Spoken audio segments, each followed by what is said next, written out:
magpari ka. Pero sasagot mo sa akin, sabi ho ng mga magulang ko, di namin kayang pumasok sa seminaryo kasi mahirap lang po kami. Hindi totoo yun. Kasi kapag tinawag ng Diyos ang iyong pangalan, kasama doon ang pagbibigay ng Diyos ng tulong upang matupad ang kanyang kalooban. Pangalan mo ang tinatawag, hindi ang inyong kayamanan. Ang kahirapan ay hindi hadlang para tumugon sa tawag ng Diyos para magpari. Hindi ako pwede magpari kasi ang dami ko na hong kasalanan. Tandaan mo, si San Pablo, mamamatay tao. Si San Pedro, nagtakwil sa Panginoon.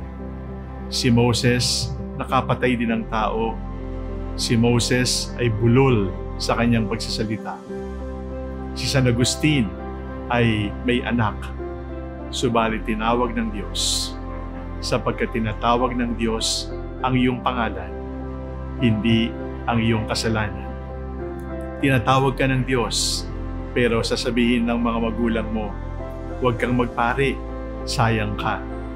Sasabihin ng mga magulang mo, huwag kang magpari, kailangan ka namin sa hanap buhay. Anak, minamahal kong kapatid, ang tinatawag ng Diyos sa iyong pangalan.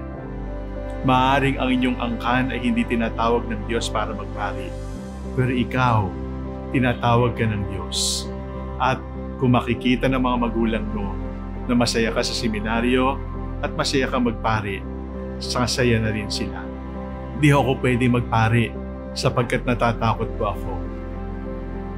Dahilan mo na lang yan. Palusot mo na lang yan. Ang totoo, maraming tinatawag ang Diyos, subalit hindi tumutugon sapagkat napakaraming idinadahilan. Anak, magpari ka. Tingnan mo ako. Tingnan mo ang mga paring katulad ko. Masaya kami. Mahirap ba? Mahirap. Subalit makabuluhan. Alam mo kung bakit? Sapagkat ang sinusundan mong yapak ay ang yapak ni Jesus. Ang sinusundan mo ay si Jesus mismo, ang Diyos mismo. Magpari ka. Huwag mong gawing dahilan ang kahirapan. Huwag mong gawing dahilan ang kasalanan. Huwag mong gawing dahilan ang iyong mga magulang. Iisa lang ang dahilan kung bakit ka magpapari. Gusto ka ni Jesus. The Lord does not call you by your sins. The Lord calls you by your name. The Lord does not call you by your wealth. The Lord calls you by your name. The Lord is not calling your parents to be priests. The Lord is calling you to be a priest. Give your yes. There is no better life. There is no life more meaningful than the life of a priest. Because the priest is Jesus for us. The priest gives us Jesus, only Jesus, always Jesus. May hihigit ba kaysa dito? Anak, magpari ka. Sa Mary Help of Christians Seminary, high school at college, maghihintay kami.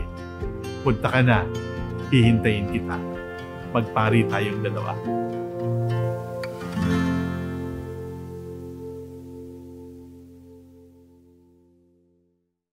Jesus Christ, the Son of God, was born for you and me.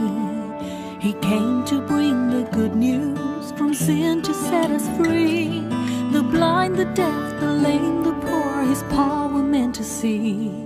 He gave His life upon the cross, eternal life the key.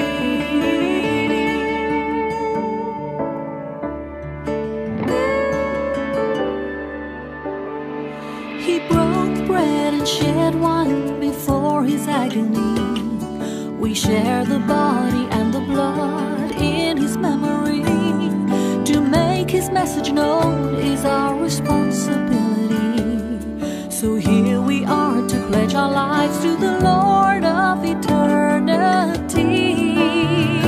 I am Catholic, I am alive, I am the gospel, I am the light. I am Catholic, I am alive, I am the Lamb.